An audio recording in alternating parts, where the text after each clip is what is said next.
21वीं सेंचुरी में इस्लाम पर कैसे अमल किया जाए। कल रात की मजलिस में जो बिल्कुल आखिर में एक बात आई थी, उसे आज कंप्लीट करके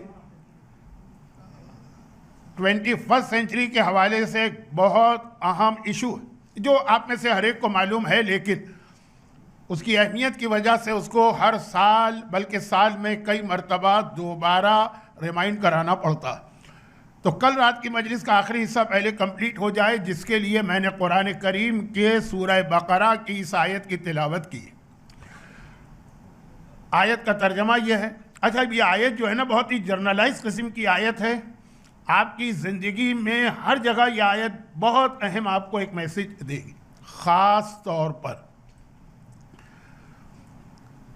जो चीज़ आप हजरात को बहुत ज़्यादा पसंद है, दुआएं। दुआ के हवाले से यह आयत एक बेहतरीन उसूल हमें बता रही। आयत का तर्जमा यह है कि कभी ऐसा होता है कि अंतक्रहु शयअन, तुम्हें एक चीज़ पसंद नहीं है, तुम्हें नहीं चाहिए वो चीज़, लेकिन वह हुआ खैरुन लकुम, वही तुम्हारे लिए अच्छी है। जैसे छोटे बच्चे, नासमझ बच्चे, नादान बच्चे, उन्हें नहीं मालूम होता ना कि उनके लिए क्या चीज़ अच्छी है और क्या चीज़ बुरी। वो किसी एक चीज़ की डिमांड कर रहे हैं। अब ये नहीं, मैं ज़रा मौजू से हट रहा हूँ, दुआ की तरफ जा रहा हूँ, तर्जमा पहले कंप्लीट हो जाए। तुम्हें एक चीज़ तकरहू, कराहियत, नापसंद है, तुम्हारा दिल नहीं चाहता, तुम डिसलाइक करते हो, लेकिन अल्लाह वो तुम्हें दे रहा है क्योंकि वो तुम्हारे लिए अच्छी है। वह आसान तो हिब्बु शयअन, और कभी तुम्हें किसी चीज़ से बहुत मोहब्बत और तुम्हें एक चीज़ चाहिए, लेकिन वह हुआ शर्रुन, वो तुम्हारे लिए शर है, वो तुम्हारे लिए बुरी है, वो तुम्हारे लिए नुकसानदेह। देखिए, अब ये दुआ के हवाले से तो बहुत अहम उसूल है ना। हम और आप साल में कितनी मरतबा दुआएं मांगते हैं, और फिर जो स्पेशल ओकेजन आते हैं, एवरी शब जुमा। इस साल तो पहली मजलिस जो मैंने पढ़ी थी, ज़िक्र रहमत रब्बिका अब्दहु ज़करिया इज़ नादा रब्बहु निदान खफिया, दुआ के हवाले से थी। शब क़द्र दुआ की रात है, रोज़े अरफा दुआ का दिन है। तो दुआएं तो आप बहुत सारी मांगते हैं, और दिल में कभी कभार ख्याल भी आता है, बल्कि नहीं, कभी कभार का मतलब है समटाइम्स, नो समटाइम्स नहीं, बहुत ज़्यादा, कि इतनी सारी दुआएं मांग रहे हैं, 100 दुआएं मांगते हैं तो शायद 2 दुआएं कबूल होती हैं। जैसा कि मैंने पहली मजलिस में कहा था कि चूंकि मैं अभी रिसेंट मेरा लास्ट ट्रिप हज का था, तो कुछ चीज़ें हज वाली मेरे दिमाग में होती हैं, वो ज़बान पे आ जाती हैं। हज में कदम कदम पे दुआ। हज तो जगह ही वो है कि जहाँ अल्लाह हमें बुला रहा है ताकि हमें दे। कुरान करीम की आयतों की तिलावत नहीं कर रहा, लियशहदू मनाफ़िअ लहुम, कुरान का तर्जमा बहुत मुख्तसर आयत कि हमने तुम्हें हज पे इसलिए बुलाया ताकि तुम्हें नफ़ा दिया जाए, फ़ायदे दिए जाएं। तो खैर, हज में कदम कदम पे दुआएं, लेकिन तवाफ़ की कितनी सारी दुआएं। उसकी आखिरी दुआ सफ़ा मरवा कबूलियत दुआ के लिए बहुत अहम जगह। बाद रिवायतों में है भी नहीं, बाज़ दुआओं में है कि आए खुदा, तुझे उन औलिया का वास्ता जिन्होंने तुझे सफ़ा और मरवा के दरमियान पुकारा। सफ़ा मरवा कबूलियत दुआ के लिए बहुत अहम जगह। भाई, वहाँ जनाब हाजरा की वो दुआ कबूल हुई जिसके नतीजे में जमजम का पानी आज तक हमको और आपको मिल रहा। ऐसी दुआ किसकी कबूल हुई होगी कि एक गिलास पानी मांगा तो दिया देने वाले ने और इतना दिया कि जनरेशन, हज़ारों साल गुजर गए और वो पानी मिल रहा। तो दुआ के लिए बहुत अहम जगह है सफ़ा और मरवा। अब यहाँ सफ़ा मरवा मेरी ज़बान पे आया तो एक जुमला में फॉर योर इंफॉर्मेशन, यह आपकी तौहीन नहीं होनी चाहिए, जो हमारे बुज़ुर्ग हैं वो तो सब चीज़ें जानते हैं। ज़माने का इमाम मक्के से ज़ाहिर होगा, यही कल रात की मजलिस का आखिरी हिस्सा था जिसे आज कंप्लीट करना। मगर ज़माने का इमाम मक्के में ज़ाहिर होगा, कहाँ से? खाने काबा से, यानी खाने काबा के बिल्कुल सामने से। मौला कहाँ से ज़ाहिर होंगे? मौला का ज़ुहूर भी तो इमाम ज़माना के साथ साथ है ना। मौला जो फरमाते हैं कि अना दाब्बतुल अर्ज़, वो जो कुरान में आया है कि आखिरी ज़माने में दाब्बतुल अर्ज़ निकलेगा, वो तो मैं हूँ। नहीं, मैं मौजू से ज़रा हट रहा हूँ, सब्जेक्ट से नहीं हटना चाहता, चाहे कितनी ही इंपॉर्टेंट बात क्यों ना हो। दाब्बतुल अर्ज़ इमाम ज़माना का, अब वो मैं सिपाही तो नहीं कह सकता, मौला तो खुद इमाम के भी बुजुर्ग हैं, इमाम का वो साथी होगा दाब्बतुल अर्ज़, जिसका काम ये होगा कि हर एक की पेशानी के ऊपर अपनी अंगूठी से एक मोहर लगाएगा, जिसके बाद मोमिन है तो लिखा हुआ आ जाएगा मोमिन, काफिर है तो लिखा हुआ आ जाएगा काफिर। आजकल ये चिप्स और माइक्रो चिप्स और स्कैनर और ये सारी चीज़ों से ये हदीसों को समझना आसान हो गया है, लेकिन ये मेरा सब्जेक्ट नहीं। मौला सफ़ा और मरवा के बीच से जाहिर होंगे। ज़माने का इमाम अगर खाने काबा के सामने से मतलब है काबे का दरवाज़ा और मकाम इब्राहिम के बीच में से जाहिर होंगे, तो मेरा मौला सफ़ा और मरवा के बीच से जाहिर होगा और वही हर एक की पेशानी पे लिखेगा कि मोमिन कौन है और काफिर कौन है। वली की मोहब्बत तो वैसे ही मोमिन और मुनाफिक की पहचान है, रिवायतों पे रिवायतें हैं, लेकिन मैं मौजू से हट रहा हूँ। बात ये कर रहा था कि ज़माने का इमाम जाहिर हो, कब जाहिर हो। अब ये हज की जितनी दुआएं होती हैं ना, सफ़ा मरवा की दुआएं इसमें बहुत अहम, उसका भी आखिरी जुमला वही है जो तवाफ़ की दुआओं का आखिरी जुमला। दोनों दुआओं का, तवाफ़ में एक दुआ नहीं है, बहुत सारी दुआएं आप पढ़ते ही, आप उम्रे पे जाएं कि हज पे जाएं, तवाफ़ तो करते हैं, और सफ़ा और मरवा की दुआएं भी बहुत सारी। दोनों के आखिरी दुआ यह है कि अल्लाहुम्मा क़न्निनी बिमा अतैतनी, खुदावंदा मैंने बहुत कुछ मांगा। तवाफ़ की दुआओं में भी आप मांगते हैं हाजात, और सफ़ा मरवा में भी मांगा बहुत कुछ। जितना तू दे दे मुझे उस पर राज़ी रहने की तौफीक अता फरमा, क्योंकि आप मांगते बहुत कुछ है, नहीं मिलता है तो कंप्लेन करते हैं, लेकिन नहीं हो सकता है जो कुरान कह रहा है ना कि जिस चीज़ को तुम पसंद कर रहे हो कि तुम्हें मिले वो तुम्हारे लिए शर। और आखिर में अल्लाह ने ये ऐलान कर दिया कि ऐसा क्यों है कि तुम्हें एक चीज़ पसंद है, हम नहीं दे रहे, तुम्हें एक चीज़ नापसंद है, नहीं चाहिए, और वही तुम्हें मिल रही है, क्योंकि वल्लाहु यालमु व अंतुम ला तालमून। अल्लाह जानता है तुम्हारे फ्यूचर को, लेकिन तुम नहीं जानते अपने फ्यूचर को। एक आध रिवायत हमारे यहाँ ऐसी आती भी है जो सिर्फ हमको समझाने के लिए है, वरना अल्लाह का रसूल भी जानता है। अल्लाह के रसूल मस्जिद नबवी में नमाज पढ़ा रहे हैं, जब पैगंबर मस्जिद में नमाज पढ़ाते हैं ना, तो लोगों के अंदर एक कंपटीशन होता है, किस चीज़ का? हर आदमी को मस्जिद में जल्दी आना है, रसूल के पीछे पहली सफ में बिल्कुल पीछे खड़े होना। अब हर आदमी आने की कोशिश करता है, लेकिन कभी इनका चांस बनता है, कभी उनका चांस, कभी उनका चांस।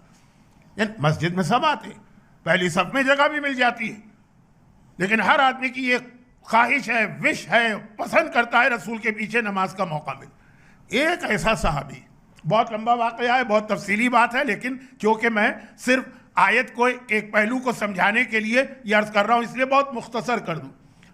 तो अब यह है कि किसी दिन ए को जगह मिल गई, पैगंबर के पीछे बी ज़रा देर से आए, उनको बराबर में जगह मिली। किसी दिन बी को जगह मिली तो सी को बराबर जगह मिली। किसी दिन एक्स को जगह मिल गई, किसी दिन वाई को। किसी दिन नहीं बल्कि दिन में जितनी नमाजें, कभी ये कभी वो, और अच्छी चीज़ है। एक साहबी ऐसे जो हमेशा पहली सफ में बिल्कुल पैगंबर के करीब जगह हासिल कर लेते, बड़ा पक्का नमाजी और बहुत वक्त पर आता। लेकिन जब पैगंबर ने उससे ज़रा उसके हालात पूछे, पता चला बहुत ही गरीब है, घर में खाने को कुछ नहीं। वो ज़माना के जब मुसलमान पेट पर पत्थर बांधा करते थे। पैगंबर ने कहा, खुदा बंदा ये ऐसा नमाजी, वमन आरज़ा ज़िक्री फ़इन्ना लहू मईशतन ज़ंका, सूरह ताहा की आयत है ना, जो मेरे जिक्र यानी नमाज से मुंह फेरता है, मैं उसकी ज़िंदगी को बहुत उसके लिए तंग कर देता हूँ। रोज़ी में कमी का एक बड़ा सबब नमाज से लापरवाही भी है। लेकिन नमाज मेरा मौजू आज का नहीं है, कितने सारे मौजूआत शुरू करूंगा, किसी को कंप्लीट भी तो करना है ना किसी सब्जेक्ट को। तो अब बात यह है कि पैगंबर ने कहा इतना ऐसा नमाजी, इतनी मोहब्बत इसे नमाज से, इसकी ये हालत, आए खुदा ज़रा इसकी ज़िंदगी में आसानी पैदा कर दे। खुदा की तरफ से जवाब आया कि हबीब मैं जानता हूँ इसके बारे में, तुम नहीं जानते, लेकिन तुम्हारी ख्वाहिश है, चलो ठीक है। जिब्राइल आ रहे हैं, एक दिरहम लेके आ रहे हैं जन्नत से, वो इसको कर्जा दे देना। जिब्राइल एक दिरहम लेकर आए, पैगंबर ने उसको कर्जा दे दिया कि दिरहम लो, इससे अपना बिजनेस शुरू करो। बिजनेस शुरू की। पैगंबर का दिया हुआ गिफ्ट है, अल्लाह की बारगाह आसमान से आया हुआ। तो अब ये कि बरकत, 1 दिरहम से कारोबार शुरू किया तो ज़रा कारोबार बढ़ गए। अब जब कारोबार बढ़ गया तो फिर अब वो उतना टाइम तो नहीं रहा, अब वो पहली सफ में उसको जगह नहीं मिलती और सेकंड में आ जाता है। दिल को इत्मीनान, हर आदमी के पास एक्सक्यूज होता है ना, इन्नल इंसान अला नफ्सिही बसीरा वला अलका माअज़ीरा। कोई बात नहीं, उसने कहा कोई बात नहीं है, जमात में आना है, पैगंबर के करीब है, पहली सफ नहीं सही दूसरी सफ। कारोबार और बढ़ गया, आखिरी सफ, कारोबार और बढ़ गया, देर से आया, जमात खत्म हो गई। जमात वाजिब तो नहीं है ना, जमात का सवाब है, वाजिब नहीं है, कज़ा नहीं होनी चाहिए। पढ़ ली उसने नमाज पैगंबर के बगैर फुरादा, कारोबार और बढ़ गए। एक दिन कोई ऐसी पार्टी उसकी दुकान में बैठी थी कि बहुत बड़ा डीलिंग हो रही थी, इतना टाइम लग गया कि नमाज ज़ोहरैनी कज़ा हो गई। ओहो बहुत गलत किया, आइंदा नहीं होगा, तौबा तौबा कर ले, काना ये तमाचे मारे जो हमारे यहाँ बाद लोग करते हैं, और रेगुलर हो गया। लेकिन 4 दिन के बाद उससे बड़ी कोई पार्टी आ गई। हर चीज़ गुनाह इसी तरह है ना कि एक दिन, पहले दिन तो बहुत अफसोस होता है, फिर हैबिट बन जाती। पैगंबर इस्लाम ने एक दिन अपने साहबियों से सवाल किया कि वो जो इतना रेगुलर नमाजी था वो कई दिनों से नज़र नहीं आ रहा, कहीं ट्रैवल पे तो नहीं गया, कहीं बीमार तो नहीं है, अगर बीमार है तो उसकी जाके इयादत करना है, मिजाज पुरसी करना है, तो इस्लाम में बहुत बड़ी इबादत। का नहीं या रसूल अल्लाह बिल्कुल ठीक ठाक है। इधर पैगंबर को ये इत्तला मिली, उधर आसमान से पैगाम आया, ऐ हबीब इसी वजह से मैंने उसको गुर्बत में रखा था। तुम क्या चाहते हो, उसकी ये हालत चाहते हो, बहुत पैसा है, अब उसके पास खाने पीने का प्रॉब्लम नहीं है, जिस प्रॉब्लम की वजह से रसूल की आंखों में आंसू आ गए थे, वो हालत चाहते, यह हालत चाहते हो या वो पुरानी हालत चाहते हो जब वो रेगुलर नमाजी था, किसी तरह से उसका गुजारा हो तो जाता था बड़ी मुश्किल के साथ, लेकिन नमाज कोई उसकी नहीं छूटती थी। कहा खुदावंदा वो वाली हालत अच्छी है, कहा तो जाओ जाके उससे अपना कर्जा वापस मांग लो। पैगंबर गए उसकी दुकान पे, वो तो खुशी से खड़ा हो गया, आइए आइए या रसूल अल्लाह बैठिए, क्या खिदमत करूं, चाय चाहिए कि कॉफ़ी चाहिए, क्या आप फिजी ड्रिंक लेंगे कि खाने का वक्त है। तो क्या वो खुशी के मारे बुरी हालत उसकी। पैगंबर ने कहा मैं सिर्फ इसलिए आया हूं कि अब तो अल्लाह ने तुम्हें बहुत दिया है, मेरा 1 दिरहम वापस कर दो। अरे या रसूल अल्लाह आप 1 दिरहम की बात करते हैं, आप 1 मिलियन दिरहम लेके जाइए, बहुत कुछ अल्लाह ने दिया। कहा नहीं, ओनली 1 दिरहम। अब वो जब दिरहम निकला उसके माल में से तो अब उसको घाटा होना शुरू हुआ, लॉस। और ऐसा रोज का रोज लॉस कि एक दिन खाली दुकान में बैठा है, कोई पार्टी नहीं है, कहा चलो मस्जिद में चल के नमाज जमात ही पढ़ लो। अब जो और लॉस हुआ तो और भी कुछ काम नहीं हो रहा, कहा पहली सब में पहुंच जाओ। एक दिन रसूलुल्लाह ने देखा कि पता चला उसकी दुकान लॉक, ताला पड़ गया, खत्म हो गया, बैंकरप्ट हो गया, लेकिन मस्जिद में बिल्कुल पैगंबर के पीछे खड़ा हुआ है। असा अन तुहिब्बू शैअन व हुवा शर्रुन लकुम, कभी तुम कोई ऐसी चीज अल्लाह से मांगते हो जो तुम्हारे लिए नुकसानदेह है, वल्लाहु यालमु, अल्लाह जानता है तुम्हारा फ्यूचर, अंतुम ला तालमून। तो अब ये हर दुआ के बारे में, दुआएं तो आप बहुत ज्यादा मांगते हैं, बल्कि आज अय्याम अज़ा का जो सबसे बड़ा दिन होगा आशूरा, दुआए अलक़मा आप पढ़ेंगे, सुनेंगे, स्क्रीन पे तर्जुमा देखेंगे, उसमें कितनी हाजतें हैं। मैंने पहले दिन कहा था ना कि किसका दिल चाहेगा कि आशूर के दिन अपनी हाजतें तलब करे। इमाम ने ये दुआए अलक़मा तो मासूम ने इरशाद फरमाई, अगरचे अलक़मा नाम में मिसअंडरस्टैंडिंग है, लेकिन उस बात को छोड़ दीजिए। तो अब शर्रुन लकुम, जो तुम मांग रहे हो तुम्हारे लिए नुकसानदेह, अल्लाह जानता है तुम नहीं जानते, इसलिए जिस हालत में अल्लाह ने रखा है राजी रहो। अब इसमें हमारी सबसे बड़ी दुआ थी। हमारी सबसे बड़ी दुआ क्या है? रिस्क के बारे में नहीं, सेहत के बारे में नहीं, औलाद के बारे में नहीं, जो डोमेस्टिक प्रॉब्लम्स हमारे यहाँ आजकल बढ़ते जा रहे हैं उसके बारे में नहीं। हमारी सबसे बड़ी दुआ यह है कि अज्जलल्लाहु तआला ज़हूरक, ज़हूर इमाम हो जाए। ये सबसे बड़ी हमारी दुआ, ये सबसे इंपॉर्टेंट हमारी दुआ, और एक ऐसी दुआ है कि बाकी सारी दुआएं इसकी वजह से खुद ब खुद पूरी हो जाएंगी। भाई इमाम आ जाएंगे तो इसके बाद ये सारे आपके प्रॉब्लम खत्म हो जाएंगे। इमाम के आने के बाद इस दुनिया में कोई आदमी बीमार नहीं होगा। डॉक्टर उसके लिए ज़रा परेशानी है, लेकिन खैर क्यों परेशानी नहीं, उनके लिए भी नहीं, क्योंकि रिस्क का जरिया किसी को रिस्क का प्रॉब्लम नहीं होगा। इमाम के आने के बाद ज़मीन तो खुद ही अपने ख़जाने बाहर निकालेगी, रिस्क का मसला नहीं होगा, औलाद का मसला नहीं होगा, शौहर बीवी के झगड़ों का मसला नहीं होगा, जमात की क्या रिकंसाइलिंग कमेटी के अंदर फाइलों पे फाइलें डिवोर्स की नहीं आएंगी। इमाम के आने के बाद सारे मसले हल। सबसे बड़ी यही दुआ। मगर यह सवाल यह पैदा होता है कि इमाम क्यों नहीं आ रहे। तो यहां पे दो बातें थी, एक बात मैंने कल कही थी और दूसरी बात मैंने अभी बात नहीं, दो सवाल। मेरा पहला सवाल यह था, किसी ने कहा मौलाना आपने इतनी हदीसें पढ़ी, इतने सालों से इमाम का जिक्र कर रहे हैं, आपका अंदाजा यह है क्या है कि कब इमाम आएंगे? वो जो साइंस ऑफ ज़ुहूर हैं उसमें से कितनी पूरी हो गई? अब मैं आपको जितनी भी मेरी लिमिटेड नॉलेज है और जो मेरे असातिज़ा जिनमें से बाज मरजइयत के मंजिल पर पहुंच चुके, उन सब के जो रिसर्च है वो बता रहा हूं कि ज़हूर इमाम की जितनी निशानी आपने पढ़ी हैं वो सब अपने जहन में रखिए। लेकिन या तो इमाम कल आ जाएंगे या इमाम अभी 1000 साल बाकी है इमाम के आने में, या 2000 साल बाकी। ये निशानियों से धोखा मत खाइए। ये जितनी भी निशानियां आप पढ़ते हैं, और आजकल तो वैसे ही सोशल मीडिया का ज़माना है, दुनिया में कोई वाक़या हो किसी ना किसी तरीके से उसको ज़हूर की निशानी बना देते। हत्ता ये चंद महीने पहले वो टाइटैनिक को देखने के लिए सबमरीन में कुछ लोग गए थे जिनमें 2 पाकिस्तानी भी थे, उसको भी ज़हूर इमाम की निशानी बना दिया। खैर, तो अब ये जो एक आजकल तरीका चला, लेकिन जो वाकई सीरियस निशानियाँ वो सब भी ऐसी हैं कि कई मरतबा वो दुनिया में आ चुकी हैं, फिर ख़त्म हो गई, आ गई फिर ख़त्म हो गई। मसलन हज नहीं होगा जिस साल इमाम आएंगे। अब आप जाइए इस वक्त इंटरनेट पे सर्च कीजिए, अगरचे इंटरनेट पे रिलाई नहीं करें लेकिन सर्च करें, कितनी मरतबा इस्लाम की हिस्ट्री में हज को बंद किया जा चुका। ख़ास तौर पर जो मैंने कल एक इशारा किया था कि जब एक बहरीन का एक हाकिम हजर अस्वद को खाने काबा से उखाड़ के ले गया तो उस वक्त तो 2-3-4 साल हज नहीं हुआ।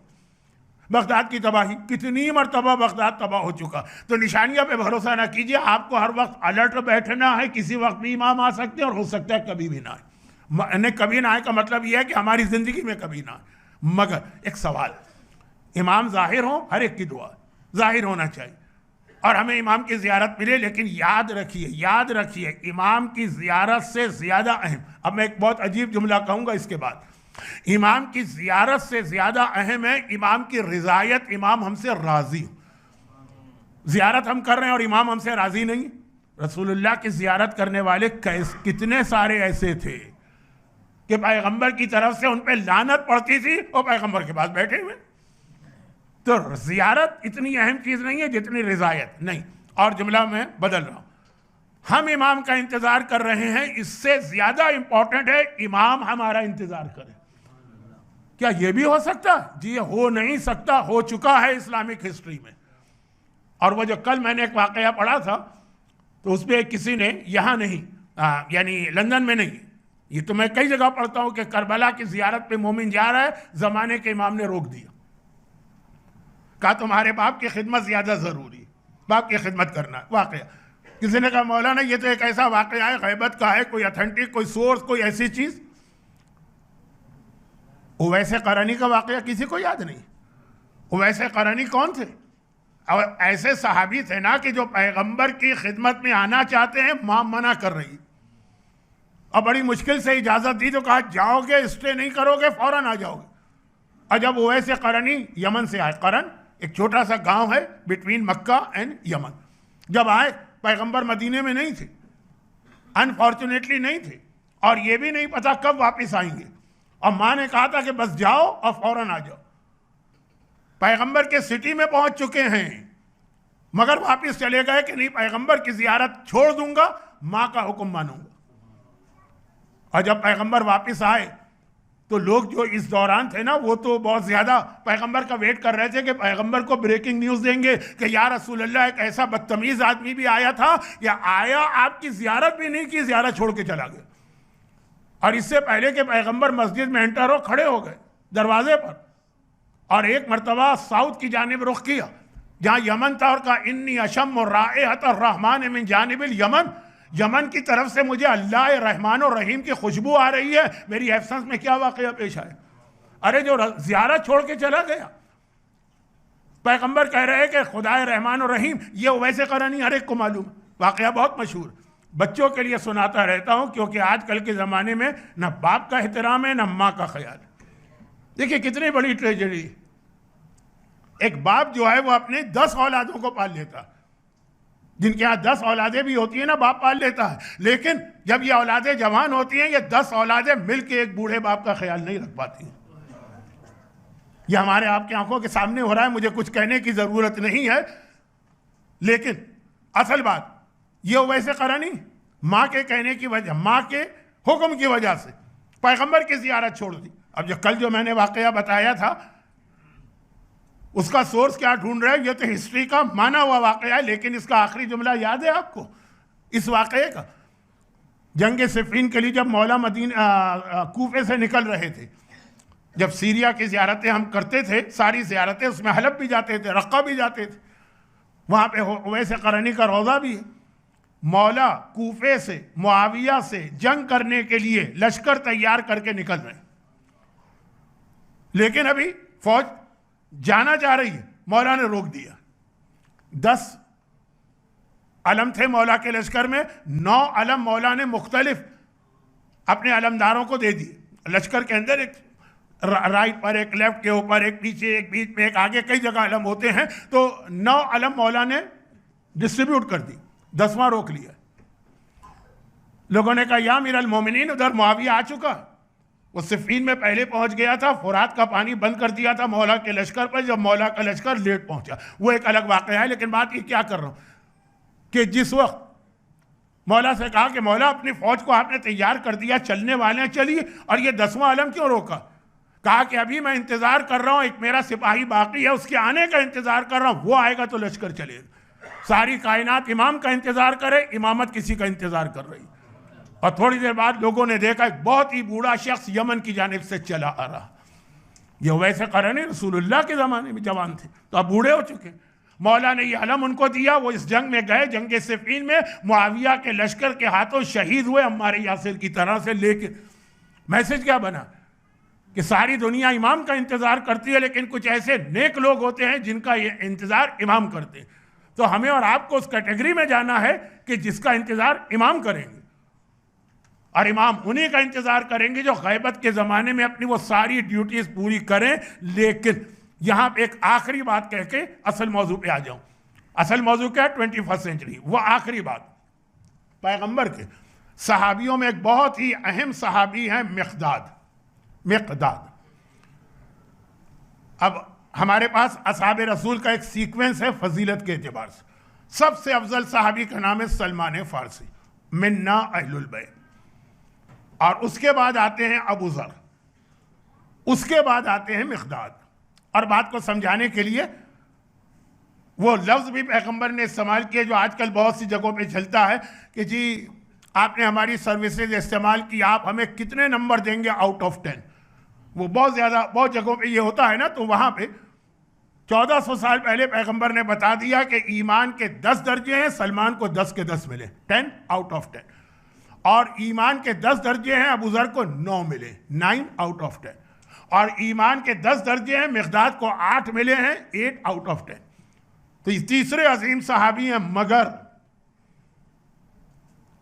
5वें इमाम की हदीस है कि एक चीज में ये मिक़दाद सलमान से भी ज्यादा अफजल है, सलमान से ज्यादा अफजल, जो सलमान अहलुल बैत में शामिल है का उनसे भी ज्यादा अफजल है एक चीज।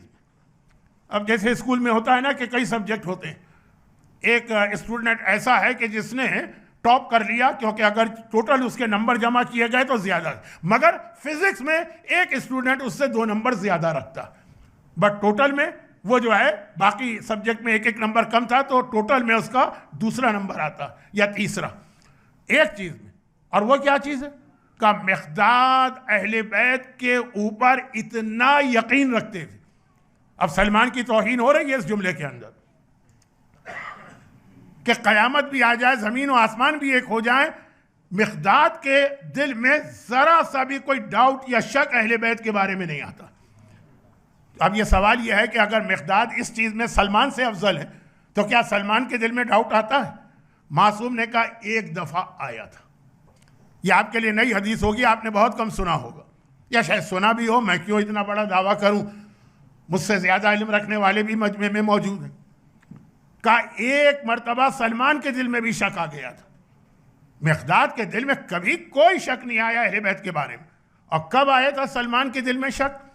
कहा जब घर का दरवाज़ा जल रहा है, ज़हरा के पहलू पे कोड़ा पड़ रहा है, रसूल की बेटी की पसलियाँ तोड़ी जा रही हैं, मौला के गले में रस्सी बांधी जा रही है, और ये मंजर सलमान भी देख रहे, अबू ज़र भी देख रहे, मिक़दाद भी देख रहे। सलमान के दिल में ख्याल आया कि इस वक्त मौला तलवार क्यों नहीं उठाते, बस इतना सा ख्याल। मिक़दाद इतना सा भी ख्याल नहीं आया, जो मौला कर रहे हैं बस वह हक़ है। तलवार उठा रहे हैं तो हक़ है, तलवार नहीं उठा रहे, ज़बान से सलमान ने भी नहीं कहा, लेकिन दिल में ख्याल आ गया का मिक़दाद इतने पक्के मोमिन, एक लम्हे के लिए भी आले मोहम्मद के किसी अमल पर कोई शक नहीं। आज का मोमिन, मौलाना हम शराब क्यों छोड़ें, कोई रीज़न, कोई वजह बताइए जी, इमाम ने कहा, नहीं, कोई और कोई रीज़न भी होनी चाहिए। हम अपने बच्चों को म्यूज़िक से क्यों बचाएं? क्या म्यूज़िक तो एक रूह की ग़िज़ा होती है ना, ये तो इंटरटेन आदमी ज़रा फ्रेश हो जाता। एक औरत सवाल करती है कि मैं हिजाब क्यों करूं, बल्कि अगला सवाल भी होता है कि हमारे हिजाब से अल्लाह को क्या मिल जाएगा। अगर ये कहा जाए कि यह अहले बैत, मैं हिजाब पर आज बात नहीं करना चाहता, मैं हिजाब पे बात करना चाहता हूं, उस रात को जब हिजाब ज़ैनब का सबसे बड़ा मुहाफिज उसके मसाइब पढ़े जाएंगे, इसलिए आज मैं ज्यादा बात नहीं करना चाहता। लेडीज कहेंगी हमारे ही पीछे पड़ गए। और मैं अक्सर एक बात कहता हूं जो मैं रिपीट करूंगा 2 दिन के बाद, कुरान करीम में जहां हिजाब की आयत आई है, मर्दों से पहले एड्रेस किया कुरान ने, औरतों से बाद में किया। मर्दों को भी याद रखना है। लेकिन वापस आइए कि ये जो एक सवाल होता है ना कि फला चीज इंटरेस्ट, अरे क्यों अगर हम इंटरेस्ट को छोड़ें क्यों हराम है? अब देखिए, जहां शरीयत में जितनी फ्लेक्सिबिलिटी है वो आपको मालूम है, आप जहां बैठे हैं जिस मुल्क में, वहां बहुत ज्यादा फ्लेक्सिबिलिटी है। लेकिन बहरहाल एक स्टेज पे तो यहां भी इंटरेस्ट हराम होता है, तो सवाल ये होता है। वो मिक़दाद की सबसे बड़ी खासियत इमाम बता रहे हैं कि दिल में भी जरा शक उनके नहीं आता है आले मोहम्मद के अमल के। वो मिक़दाद का जुमला सुनी, किसी ने मिक़दाद को देखा, चाहे इनके वाक़यात बड़े दिलचस्प हैं। यही तो वो थे जिन्हें चूहे ने वो खजाना ला कर दिया, जिस पर एक फ़िक़ही मसला बना कि अगर कोई जानवर आपको खजाना ला के दे दे, या आप किसी बकरी को ज़बह करें और उसके पेट में से एक मोती निकल आए, या आप मछली पकड़ें और मछली के पेट में एक मोती हो, बहुत वाक़यात होते हैं ना। वो मिक़दाद का वाक़या है, मिक़दाद का सवाल नहीं, खुद मिक़दाद का वाक़या है कि इस तरह से उनको एक ख़जाना एक चूहे ने ला के दिया तो उससे एक फ़िक़ही मसला निकला, लेकिन टाइम नहीं है। खुलासा ये है कि मिक़दाद एक मरतबा पैगम्बर के एक बहुत ही मशहूर सहाबी अब्दुर्रहमान इब्न औफ, दुश्मन अहले बैत, उसने मिक़दाद से कहा, मिक़दाद तुम्हारी इतनी उम्र हो गई है, तुम शादी क्यों नहीं करते हो? अब फैमिली के एतबार से इनका स्टेटस ज़रा कम था, तो मिक़दाद ने कहा कि तैयार हो, अपनी बहन से मेरी शादी करा दो। वो तो आग बगूला हो गया कि तुम कहाँ, मैं, मेरा ख़ानदान कहाँ है, तुमने क्या कह दिया? मिक़दाद ने जाके कहा, या रसूल अल्लाह, उसने मुझसे सवाल किया, मैंने ये जवाब दिया। कहा छोड़ो उसे, मैं अपनी बहन की शादी तुमसे करता हूँ और अपनी फर्स्ट कजिन की शादी फिर मिक़दाद से की पैगम्बर। तो इतना, यानी इनका रुतबा बता रहे हैं। उनसे एक मरतबा किसी ने सवाल कर लिया, सवाल नहीं किया, उनको देखा, कहा मिक़दाद तुम्हारी आंखें कितनी मुबारक आंखें, जिन्होंने रसूलुल्लाह के चेहरे की ज़ियारत की। हम लोग तो बाद में पैदा हुए, काश हम रसूलुल्लाह के ज़माने में पैदा होते। तुम्हें, अब वो फिर आयत को सुनिए, तुम्हें कोई चीज़ पसंद आ रही होती है लेकिन वो तुम्हारे लिए शर है, मामला अल्लाह पे छोड़ दो। अगर अल्लाह ने तुम्हें बाद में पैदा किया तो तुम्हारे लिए बाद में पैदा होना ही बेहतर है। मिक़दाद ने सुना, मिक़दाद गुस्से में आ गए, जलाल में। कहा ये क्या कह दिया? कहा मैंने बिल्कुल सही कहा, रसूलुल्लाह के ज़माने में पैदा होते तो हम भी रसूल की ज़ियारत करते जैसे तुम कर रहे हो। कहा ये तो ठीक है, तुम रसूल के ज़माने में पैदा होते, रसूल की ज़ियारत करते, लेकिन ये तुम्हें कैसे पता कि रसूल के ज़माने में पैदा होते तो रसूल के साथ ही होते कि अबू जहल की फ़ौज में शामिल होते? ये कैसे तुम्हें पता? आज तो ठीक है, रसूल नहीं है दुनिया में, इस्लाम फैल गया तो तुम मुसलमान हो। ज़माने का इमाम आएगा तो हमें क्या पता कि हम इमाम की फ़ौज में होंगे कि दज्जाल की फ़ौज में होंगे। अच्छा, मोमिन के बारे में हमेशा अच्छा ख्याल करना चाहिए, लेकिन जब खुद इमाम मासूम ने फरमाया कि हमारे बेटे के आने के बाद जो उसका सारी जिंदगी इंतजार करते रहे वो दज्जाल की फौज को ज्वाइन कर लेंगे और इमाम के खिलाफ तलवार निकाल लेंगे। और देखिए, अल्लाह कभी कभार खुद मोमिन को यह बताने के लिए कि अपने आप के बारे में कुछ, अपने आप को ओवर एस्टिमेट ना करो, ओवर कॉन्फिडेंस ना हो। ये मत समझो कि हम तो ऐसे हो ही नहीं सकते। हमारे यहाँ शब जुमा दुआ अदीला क्यों पढ़ी जाती? या मुक़ल्लिबल क़ुलूब सब्बित क़ल्बी अला दीनिक की दुआ क्यों बताई जाती? का ये वो दुआ है जो तुम्हारे ईमान को बचाने वाली। क्या मतलब? तुम्हारा ईमान खतरे में, और ख़ास तौर पर आखिरी ज़माने में, ख़ास तौर पर ज़हूर के बाद। दुआ अदीला आखिरी वक्त में, मौत के वक्त इंसान के ईमान को बचाती। क्यों बचाती है? क्योंकि शैतान आपका ईमान छीनने आता। वो शैतान खाली मौत के वक्त नहीं आएगा, जब इमाम जाहिर होंगे तब भी शैतान आएगा, बल्कि उस वक्त तो शैतान ज़्यादा परेशान होके आएगा, क्योंकि ज़हूर इमाम का मतलब है शैतान की डेथ। उसी दिन जिस दिन आदम के सिजदे में निकाला गया, तो अल्लाह ने कहा उस दिन तक मैं तुम्हें मोहलत दे रहा हूँ, वक्त मालूम। तो अब शैतान पूरा जोर लगाएगा लश्कर इमाम को तब्दील करेगा। अब हमें नहीं पता कि हम किस ग्रुप में होंगे, तो अल्लाह कभी कभार इम्तिहान के लिए, छोटा इम्तिहान, छोटा ट्रायल, हमारा ट्रायल, खुद अपने आप को टेस्ट करो। जैसे बिल्कुल मेरी शुगर नॉर्मल है कि नॉर्मल नहीं है, इसके जो सही टेस्ट है वो कुछ और है, वो 3 महीने बाद होते हैं। लेकिन एक आइडिया रहे तो सुबह शाम भी मैं अपने बदन से खून निकाल के देखता रहता हूं। लेकिन सब कहते हैं डॉक्टर्स कि इसको 100% परफेक्ट ना समझिए, असल तो वो 3 महीने वाला टेस्ट है। बतौर मिसाल, यानी जो बात मैं मिसाल दे रहा हूँ, सच्ची मिसाल दे रहा हूँ, का असल वो है। ये तो खैर थोड़ा सा एक आइडिया हो जाता है आदमी को कि दिन और रात कैसे गुजर रहे हैं। इमाम के आने के बाद क्या होगा? इमाम की फौज का आदमी दज्जाल का साथी बनेगा। तो अब कहीं हम भी उनमें से ना हो। हर आदमी अपने बारे में सोचे कि कहीं, वैसे मोमिन के बारे में अच्छा गुमान रखना, लेकिन प्रोटेक्शन भी तो करना है ना, हम उसमें से ना हो। अल्लाह ट्रायल के लिए हमारे सामने मिसालें रख देता। जैसे आजकल के ज़माने में ट्रायल के लिए अल्लाह ने मर्जइयत रखी कि अभी देखो तुम्हारे सामने नाइब इमाम है, ये इमाम नहीं है, ये मासूम नहीं। चुनांचे अगर तुम इनकी मुखालिफत करोगे, इनको बुरा भला कहोगे, इनके खिलाफ फेसबुक के पेजेस भर दोगे, इनके खिलाफ व्हाट्सएप ग्रुप के अंदर तौहीन आमेज़ बातें करोगे, गुनाह कबीरा में मुब्तला होगे, लेकिन ईमान ख़त्म नहीं होगा। ये अक़ीदा नहीं है हमारा, यह अमल है। हाँ, अगर इमाम मासूम आए और उनके खिलाफ तुमने ये इसकी 10% बातें भी की ना, जो आज तुम मर्जे के खिलाफ करते हो, तो तुम्हारा अक़ीदा गया, तुम्हारी जन्नत गई, सीधा सीधा जहन्नम। तो अब क्या पता कि ऐसा ना हो कि शैतान बहका दे। तो हमारे टेस्टिंग के लिए, खुद अपने आप को टेस्ट करने के लिए, आजकल की दुनिया यही है ना, अपने आप को टेस्ट करो। ब्लड प्रेशर का मॉनिटरिंग का आला अपने लिए, इसलिए नहीं है कि तुम पूरे मोहल्ले के जाके ब्लड प्रेशर को देखो, अपना ब्लड प्रेशर।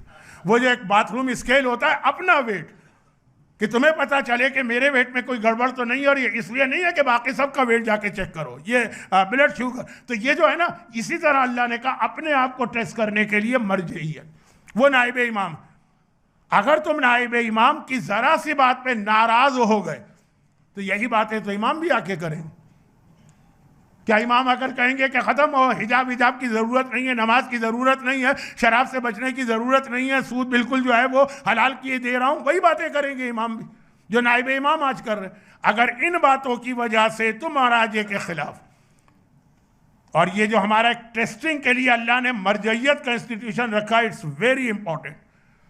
मैंने 3 दिन पहले भी कहा था कि इस वक्त हमारी ये लास्ट डिफेंस लाइन है, और आपको नहीं मालूम, और आपको मालूम यही तो एक तरीका होता है एड्रेस करने का, कि आपको नहीं मालूम, कि हमको नहीं पता अपनी मर्जइयत में कितनी, हमारी मर्जइयत में कितनी ताकत और पावर, हमारे दुश्मन को पता है सिर्फ।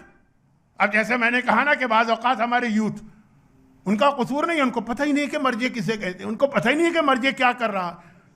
उनके पास वो एक किस्म का बहुत बड़ा कम्युनिकेशन गैप आ गया है मर्जइयत से, उन्हें नहीं मालूम। तो वो इस किस्म के जुमले लिख देते हैं कि old man sitting in the Najaf, वो क्या बताएगा कि हमें वेस्ट में क्या करना। लेकिन जो हमारा दुश्मन है ना, उसको पता है कि ये old man sitting in the Najaf और old man sitting in the Qom, ये कितना पावरफुल है। इसका सिर्फ एक जुमला, आगाए बुजुर्ग शिराजी के तंबाकू के फतवे को तो हर पढ़ा लिखा आदमी जानता है। सिर्फ एक जुमला उनका, जो तंबाकू के हराम होने का था, पूरी पॉलिसी ही बदलना पड़ी थी ब्रिटिश गवर्नमेंट को, पूरा दुनिया का नक्शा ही चेंज हो गया। इमाम खुमैनी का उस रात का एक हुक्म कि आज तेहरान में कोई आदमी अपने घर के अंदर नहीं रहे, मर्द हो, औरत हो, बच्चा हो, बूढ़ा हो, जवान हो, आलिम हो, जाहिल हो, आज सबको अपने घर से निकलना। सिर्फ एक जुमला उनका, इतना अजीम इनकलाब हमारे सामने आ गया। बड़ी बड़ी ताकतें जिसको न रोक सकी, हजरत आयतुल्लाह सिस्तानी का दाइश के खिलाफ सिर्फ एक फतवा इस तरह से नीस्तो नाबूद कर दिया इन जालिमों को, सिर्फ एक फतवा, जो हमारे अब वाकयात तो बहुत सारे हैं लेकिन टाइम नहीं है और ज़रूरत भी नहीं है इतने पढ़े लिखे मजमे को एक ही जैसी चीज़ रिपीट रिपीट सुनाने। और जैसा कि मैंने अर्ज़ किया था एक मजलिस में कि ख़ास तौर पर जो ये आखिर में आ गए सिस्तानी का एक फतवा आया था, दाइश को बनाया किसने था वो भी हर एक को पता है, और किस फतवे ने दाइश का खात्मा किया वो आपके सामने है। तो जिन्होंने दाइश को बनाया था उनको अब ये मरजइयत का निज़ाम ख़त्म करना, कह रहे ये क्या हो रहा है कि हर 15-20 साल के बाद एक ऐसा फतवा आ जाता है, हमारी पूरी जितनी प्लानिंग है सब पे पानी फिर जाता है।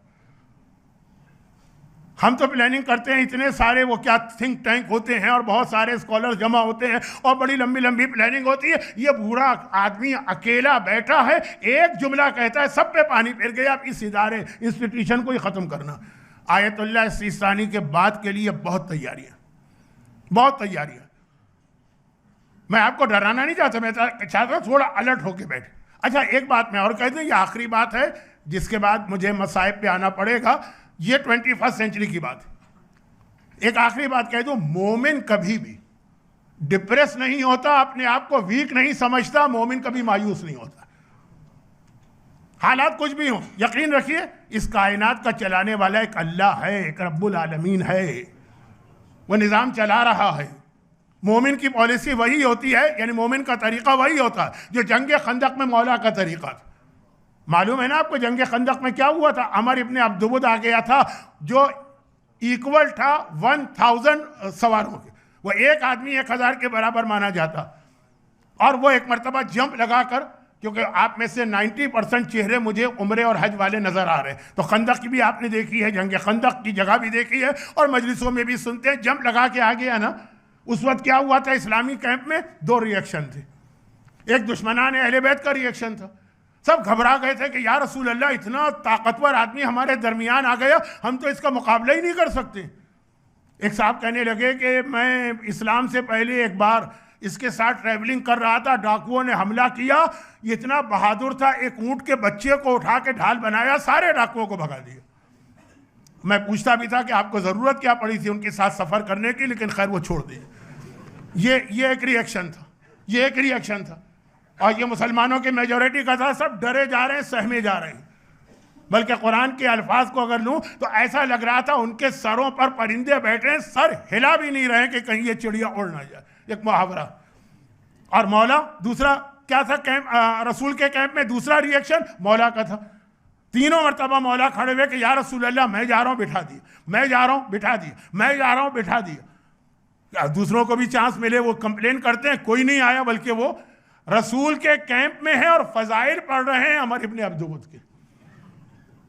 भाई खुद तुम्हें नहीं जाना है, हमने मान लिया, खुद तुम्हें मैदान से भागना है, भागते रहो, दूसरों को क्यों डिमोरलाइज कर रहे हैं? ये एक रिएक्शन। और एक मौला का था, जब चौथी मरतबा भी अली ही खड़े हुए, कोई और नहीं खड़ा हुआ, तो पैगंबर ने कहा, अली तुम्हें पता है वो कौन है? वो अमर इब्ने अब्दुबुद है। मौला ने कहा तो क्या हुआ? अना अली इब्न अबी तालिब, अगर वो अमर इब्ने अब्दुबुद है, मैं अबू तालिब का बेटा अली।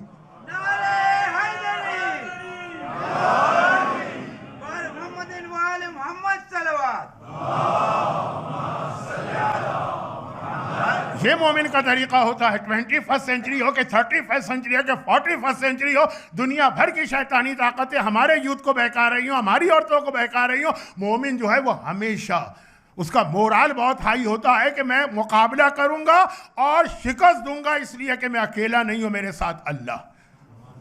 और मरजइयत के हवाले से मुझे कुछ एक बात कहना थी, लेकिन हर रोज़ की तरह आज भी आखिर में ये बात इनकम्प्लीट रह गई। बहुत इंपॉर्टेंट बात है, ये कल कहकर फिर इसी से इस वक्त 21st सेंचुरी का हमारे प्रोटेक्शन का सबसे अहम टॉपिक कल आएगा, कल से शुरू होगा, 2 दिन आएगा वो।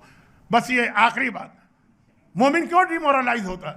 मैंने देखा है कि यहाँ बहुत सारे पेरेंट्स जो है कहते हैं मौलाना हमारे यूथ बिगड़े जा रहे हैं, हमारे हाथ में नहीं, हमारी बात नहीं सुनते। ये मोमिन का सोचने का अंदाज नहीं है। मोमिन के पीछे अल्लाह है, कायनात का चलाने वाला। आपको हौसला करना होगा और उस अंदाज से आपको आगे बढ़ना है। जैसे करबला में एक 13 बरस का बच्चा किस तरह से कहता, वो 13 बरस का बच्चा, वो भी ऐसा जो यतीमी में जिंदगी गुजारी, लेकिन हौसला उसका देखिए। अब ये लफ्ज अच्छे नहीं लग रहे हैं करबला के वालों के लिए, लेकिन आज के यूथ को कनेक्ट करने के लिए सिर्फ एक जुमला कहता हूं, मोराल देखिए। ये जो जुमला मैंने अभी कह दिया, थोड़ा सा ये जुमला तौहीन वाला है, इसीलिए मैं इस जुमले को दोबारा रिपीट नहीं कर रहा हूं, यतीम। लेकिन बहरहाल हुसैन वो हैं जो पूरे अरब के यतीमों का ख्याल करते हैं, तो ये तो उनके अपने सगे भाई का बेटा, जो मोहब्बत कासिम को अपने चचा से मिली होगी ना, वो बाप की मोहब्बत से कम नहीं होगी। लेकिन सबसे ज्यादा मुझे ताज्जुब होता है उम्मे फरवा। ये 3 बहनें थी ना, बड़ी बहन की शादी मौला से हुई, उम्मे फरवा मिडिल वाली है, उनकी शादी इमाम हसन से हुई। रबाब सबसे छोटी बहन है, उनकी शादी आका हुसैन से हुई। बल्कि जिस वक्त उम्मे फरवा की शादी मौला हसन मुश्तबा से हो रही थी, उस वक्त तो जनाब रबाब बहुत छोटी बच्ची थी। इंशाअल्लाह शब आशूर जनाब अली असगर के मसाइब में थोड़ा सा जिक्र करूंगा। लेकिन उम्मे फरवा जवानी में बेवा होगी। औरतें बात आसानी से समझ जाएंगी, जब कोई औरत जवानी में बेवा हो जाए, अभी उसकी पूरी जिंदगी उसके सामने, शौहर मारा गया और किस तरह से शहीद हुआ, कलेजे के टुकड़े जो उम्मे फरवा ने देखे होंगे, कितना बड़ा इम्तिहान। अब ऐसी माँ की या ऐसी औरत की सारी उम्मीदें या तमन्नाएं, उसका फोकस या मरकज उसका वो बेटा होता है, और यही सोचती है कि मेरी जिंदगी तो जो गुजरी सो गुजरी। फिर कह दूं, इस घर में ना उम्मे फरवा को कभी कोई तकलीफ हुई, ना कासिम को। ये वो घर है जो पूरी दुनिया के यतीमों को पालता है, ये वो घर है जो पूरी दुनिया की बेवाओं का ख्याल करता है। मगर जो नेचुरल चीज़ है ना, शौहर मारा गया जवानी में, अब उस माँ के दिल में एक ही ख्याल होता है, जल्दी से मेरा बेटा जवान हो, मैं उसकी शादी करूं, उसकी बीवी, उसकी दुल्हन घर में आए और मैं ये समझूंगी मेरी सारी जिंदगी की मुसीबतें खत्म हो। ये नेचर में शामिल है ऐसी औरत की जो जवानी में बेवा हो जाए। उम्मे फरवा ने 12 साल गुजारे। 49 हिजरा में इमाम हसन की शहादत हुई, 61 हिजरा में करबला। 12 साल इस उम्मीद में गुजारे। लेकिन 12 साल के बाद इस माँ की क्या हालत है। एक जुमला मैं कह रहा हूं जो हो सकता है कि मुझे 3 रातें कहना पड़े। जब उम्मे लैला का जिक्र आएगा शायद तब भी ये जुमला रिपीट करूं, और जब रबाब का जिक्र आएगा तब भी शायद ये जुमला रिपीट करूं कि मुझे ज़ैनब और कुलसूम के जिहाद पे कोई ताज्जुब नहीं है, वो अली की बेटियां। हमारा सलाम तो होता है इन शहजादियों पर कि जो किसी मासूम की बेटी नहीं है, आम उम्मती घरानों की बच्चियां थी। लेकिन अहले बैत के घर में आके उन्होंने जो किरदार दिखाया, ज़ैनब से कम नहीं। वो हमारा अकीदा हमें बता रहा है कि ज़ैनब आलिमा गैर मौलमा। लेकिन वैसे आप देखिए कहीं कमी नजर आती है आपको।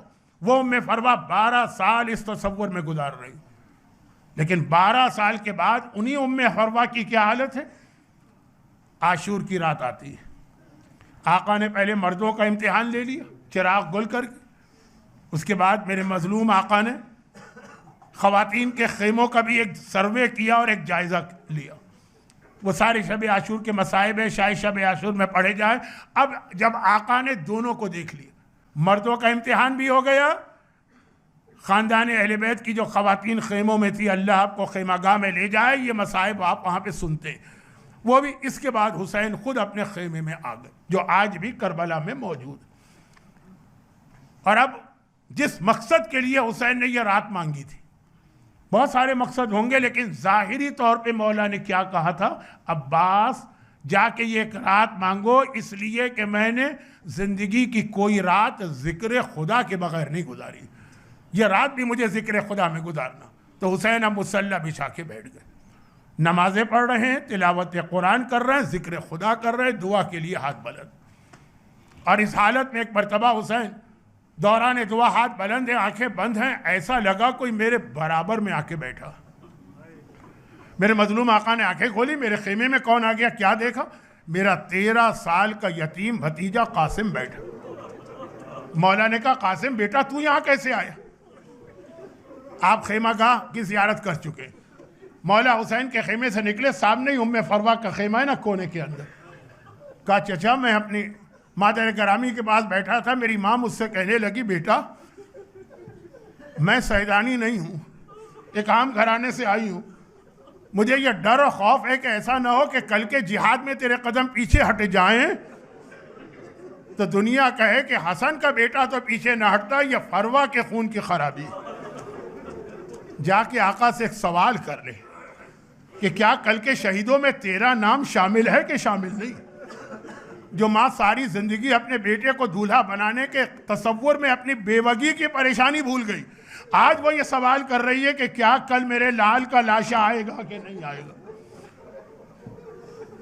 आका मुझे तो मेरी मादर गिरामी ने आपके पास भिजवाया। एक बार हुसैन ने कासिम को सीने से चिमटा लिया, कासिम के बदन को सूंघने लगे, फरमाने लगे कासिम बेटा तुझमें से मुझे भैया हसन की खुशबू आ रही है, काश आज करबला में मेरा भाई भी मेरे साथ होता। कासिम ने कहा लेकिन चचा जो सवाल देकर मेरी मादर गिरामी ने भेजा है आपने उसका जवाब तो नहीं दिया। मौला ने कहा कासिम बेटा तू मौत की बात कर रहा है, क्या तुझे पता है कैफा इंदकल मौत, मौत क्या होती है? और कासिम का जवाब है अहला मिनल असल, चचा शहद से ज्यादा मीठी चीज का नाम है मौत। हुसैन ने फिर भी जवाब न दिया तो अब एक बार कासिम की आंखों में आंसू आ गए।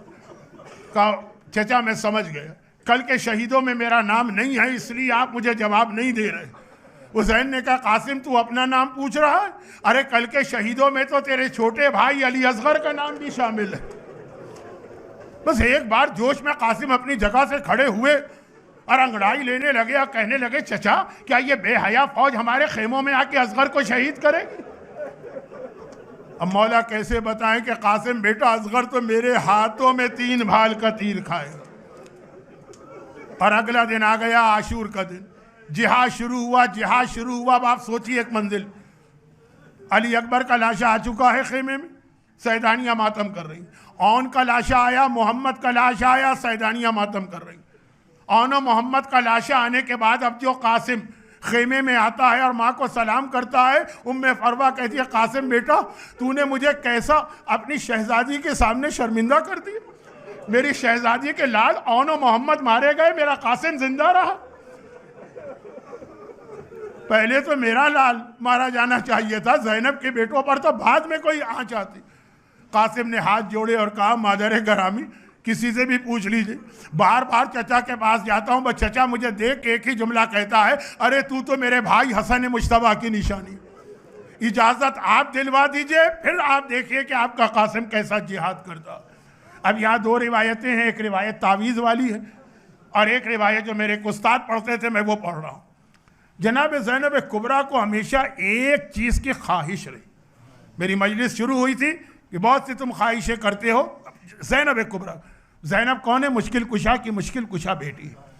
सारी अरब की औरतें ज़ैनब के पास अपने प्रॉब्लम्स लेके आती हैं, ज़ैनब से हाजतें पेश करके कबूल करवाती हैं, मुरादें तमन्नाएं दुआएं।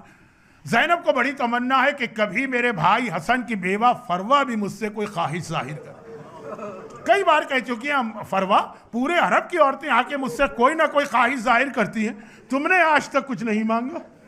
और फरवा कहती है शहजादी जो आपके घर में आ गया किस चीज़ की कमी है कि मैं आपसे कोई चीज़ मांगूं? लेकिन ज़ैनब ने कहा मेरी बड़ी तमन्ना है मेरे भाई हसन की बेवा उम्मे फरवा कभी मुझसे कोई सवाल करे। आज जो कासिम ने ये कहा, उम्मे फरवा सीधी शहजादी ज़ैनब के पास पहुंची और कहा कि शहजादी ज़ैनब आप मलका आलम हैं, हम आपकी कनीज़ें, आपकी नालैन उठाना भी हमारे लिए सआदत है। आज आपकी बेवा भावज आपके पास सवाली बन के आई। ज़ैनब कुबरा तो पूरी ज़िंदगी इंतज़ार कर रही, बड़ी बेचैनी के साथ कहा फरवा मैं तो सारी ज़िंदगी ये सोच रही थी कभी तो मुझसे कुछ मांगो। क्या मांग रही हो? कहा शहजादी पहले वादा करें कि मेरा सवाल रद्द नहीं करेंगी, मेरी बात कबूल करेंगी। ज़ैनब ने कहो क्या कहना? कहा मेरे कासिम को मख्तल में जाने की इजाज़त दिलवा दी। ज़ैनब को हुसैन से जितनी मोहब्बत है ना, उससे कम मोहब्बत हसन से नहीं है। बस ज़ैनब ने उम्मे फरवा को देखा, कहा तुमने मांगा भी तो क्या मांगा, मगर अली की बेटी वादा कर चुकी। फिजा भाई को बुला के लाओ। हुसैन आए, ज़ैनब क्या बात है? कहा कि भैया बस एक ख्वाहिश है, कासिम को मख्तल में जाने दे। हुसैन ने ज़ैनब को देखा, ज़ैनब बहन तुम्हें भी तो याद है ना भाई हसन मुश्तबा, मैं किस तरह उनकी निशानी को मख्तल में भेजूं? ज़ैनब ने कहा भैया मगर क्या करूं, मैं उम्मे फरवा से वादा कर चुकी। अब दोनों ने, हुसैन और ज़ैनब ने मिलकर कासिम को तैयार किया। और उस वक्त उम्मे फरवा फिर जाती हैं सामान के खेमे में, और वो अमामा लेके आती हैं और कहती हैं आका ये मेरे आका हसन मुश्तबा का अमामा है, ये पिना के कासिम को मख्तल में भेजें, हसन का लाल, हसन का वारिस बन के जाएगा। और ये जुमले तो आपके सुने हुए कि कासिम इतना छोटा था कि घोड़े पे खुद से बैठ भी ना सका। अब्बास ने गोद में लेके कासिम को घोड़े पे बिठाया और कासिम का जिहाद। बहुत छोटा है कासिम, लेकिन मुश्किल कुशा हैदर कर्रार का पोता है, हसन मुश्तबा का भतीजा है, हुसैन हसन मुश्तबा का बेटा है, हुसैन का भतीजा है। वो जिहाद किया। एक शामी पहलवान अजरक के 7 बेटे यके बाद दीगरे मारे। खुद वो सामने आया, उसका भी खातिमा हुआ तो घबरा के कहता है मेरी मदद करो। एक मर्तबा उमर साद की फौज आई, कासिम ने चचा को आवाज़ दी। देखिए करबला में कितने शहीदों ने हुसैन को पुकारा, मगर ये मख्तल का जुमला है। किसी की आवाज़ सुनकर इतनी तेज़ी से आका हुसैन नहीं दौड़े थे जैसे हसन के लाल कासिम की आवाज़ सुन के दौड़े, इतनी तेज़ी से आए। लश्कर यजीद तो एक्सपेक्ट भी नहीं कर रहा था, इतने जल्दी से आ गए। अब जो हुसैन को आता देखा, लश्कर यजीद में भगदड़ मची। इधर के घोड़े उधर दौड़े, उधर के घोड़े इधर दौड़े। नहीं, खाली घोड़े नहीं दौड़ रहे, घोड़ों के दरमियान जमीन करबला पे कोई महलका पड़ा हुआ है। मेरे एक उस्ताद इमाम ज़माना का एक जुमला कोट करते हैं कि इमाम ने सलाम किया, मेरा सलाम करबला के उस शहीद को जिसकी दाईं पसलियां टूट के बाईं तरफ चली गई थी, बाईं पसलियां टूट के दाईं तरफ आ गई। घोड़े, बीच में कासिम का लाशा। एक मर्तबा एक और मेरे उस्ताद है अल्लामा तालिब जौहरी के वालिद, उनका एक जुमला सुनी। कहा करबला में जितने मसाइब, तमाम शहीदों ने हुसैन का साथ दिया, मगर एक मुसीबत ऐसी है सिवाय कासिम के किसी ने हुसैन का उसमें साथ नहीं दिया, और वो है जिस्म का पामाल होना। या हुसैन का जिस्म पामाल हुआ या कासिम का। मगर यहाँ भी एक फर्क है, जब हुसैन पर घोड़े दौड़े तो हुसैन शहीद हो चुके थे, कासिम जिंदा था। और एक मर्तबा हुसैन कासिम के सराहने पहुंचे, वो जुमला कहा, कासिम बेटा तेरे चचा के लिए इंतहाई शाख है कि तूने पुकारा और मैं देर से आया। कासिम ने आंखें खोली, आंखें खोल के चचा को देखा, अजीब जुमला कहा, बाबा आप आ गए, बाबा आप आ गए। क्या कासिम को ये नहीं पता ये हुसैन है, चचा है, बाप नहीं है? कासिम ने आंखें खोल के ये क्यों कहा कि बाबा आप आ गए? अरे मेरा दिल कहता है इधर कासिम घोड़े से गिरे, हुसैन खेमे से चले, हसन मुश्तबा जन्नतुल बकी से चले होंगे। आ मेरे लाल कासिम, तेरा बाप तुझे लेने आ रहा है। दोनों भाई साथ पहुंचे होंगे। हुसैन ने आबा जमीन पे बिछाई, कासिम का लाशा उसमें जमा किया और लेके दरे खेमा तक गए। बस मेरा आखिरी जुमला, अब वहाँ बीबियाँ इंतजार कर रही हैं, हुसैन हर लाशा लेके आते। यहाँ पे हुसैन खेमे के दरवाजे पे आके रुक गए, बीबियाँ इंतजार कर रही हैं, आका अंदर आए, आका अंदर नहीं आ रहे। आखिर ज़ैनब बाहर आ गई। कहा भैया तुम अंदर क्यों नहीं आए, तो और कासिम का लाशा कहाँ है? हुसैन ने अबा की तरफ इशारा किया, कहा इस गठरी में कासिम का लाशा है और मैं इसलिए अंदर नहीं आ रहा, कहीं कासिम की माँ अपने लाल का ऐसा लाशा न देखे, मर जाएगी। उम्मे फरवा भी ज़ैनब के साथ बाहर आ रही थी। जुमला सुना, कहा आका ये आपने क्या कह दिया, जरा दिखाइए तो सही मेरा लाल किस हालत में है। अब हुसैन ने अबा जमीन पे रखी, अबा को खोला, माँ ने अपने लाल का ऐसा लाशा देखा, बेख्तियार एक जुमला का, शहजादी ज़ैनब, शहजादी कुलसूम, ऐ कुबरा, ऐ रबाब, ऐ लैला, आके मुझे मुबारकबाद दो, मेरा तोहफा सबसे ज्यादा कबूल हुआ है। आए मेरा कासिम टुकड़े टुकड़े हो गया, वाह कासिमा।